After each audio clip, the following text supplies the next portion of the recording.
Welcome to the debut of an Animation Nation's new series, Object. It's the series where inanimate objects talk all about their uses, their misuses, and their interactions with the human beings who are so dependent upon them. I can't tell you how thrilled I am to have been chosen as the first inanimate object to speak its mind. Food storage containers are the unsung heroes of overzealous cooks, and it's nice to be recognized for our contributions. Before I jump in and tell you all about myself, I just want to say thank you to the studio audience for your warm, wonderful welcome. It's so nice to feel loved. Let's get started by clearing up a common misconception. Not all food containers are Tupperware. How can you tell I'm not Tupperware?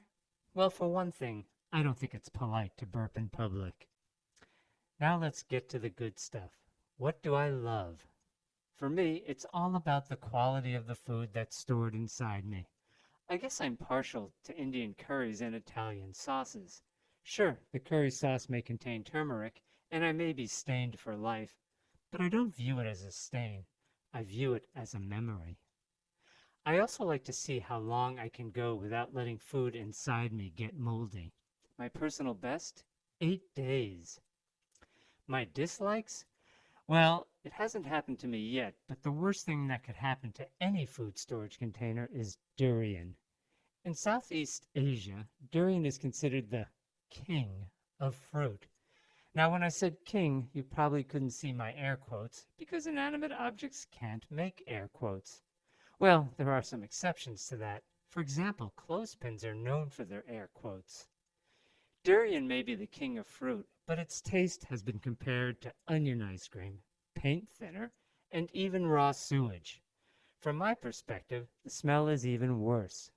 Durian is so gross that it is banned in many public places. Look at this sign in a Singapore subway car. No durian allowed. Do you see how all the other infractions have a specific fine? 500, 1,000, 5,000 Singapore dollars. But not durian. Clearly, that indicates that the fine is discretionary. It's up to a judge to decide just how much damage your durian has done. For example, if you bring your durian onto an empty train, you're not offending anyone or anything except the train car, and so the judge may only fine you 200 Singapore dollars. Judges, as you no doubt guessed, care little about the welfare of inanimate objects.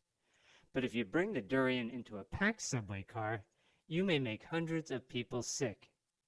In which case, I think the judge should throw the book at you. True story. I knew a food storage container that was used for storing durian, and since then, it's never been used to store anything else. The container wallows in its own stink, and it's not even allowed to stay in the kitchen cabinet. It sits on a ledge outside the kitchen window. What else should you know about food storage containers? Don't let food go bad in us. So many times when food goes bad, not only does the food get tossed out, but so does the container. That's like blaming the victim. Eat your leftovers in a timely manner, Sapes, and nobody has to die. Well, the food is already dead, and inanimate objects don't actually die, but you know what I mean. Another gripe, don't lose our lids. Sure, you could put some sort of plastic wrap over the top of us instead, but it seems that for most sapes, that's just too hard. Inanimate objects were created for a reason, and when we're not used for that reason, we just don't have a purpose. That's very hard to accept.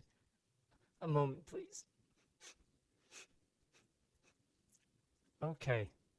I often wonder what will happen after I've outlived my usefulness. Yes, we've heard there's a farm where old food storage containers go when they're no longer useful, but we don't buy that. I guess my only wish is that I'm not used to bury a dead pet hamster. An Animation Nation has asked me to give a shout out to my favorite inanimate object. I admire some inanimate objects because they're called upon to perform some very difficult tasks with little or no appreciation shown by the sapes who use them. But what I really like are telephones. Any telephones in the audience tonight? Oh yeah, right there in the front row. Can we get a spotlight? Sapes are so dependent on telephones, and they give their telephones more quality time than they give their own children or partners. I'm envious. To honor the phone, I decided to write a poem. It's about the very first phone and the very first phone conversation that took place on March 10th, 1876. Here we go. They weren't profound, they were not even clever. 7 simple words and the world changed forever. Mr. Watson, come here, I want you. That's all. For the first time in history, a telephone call.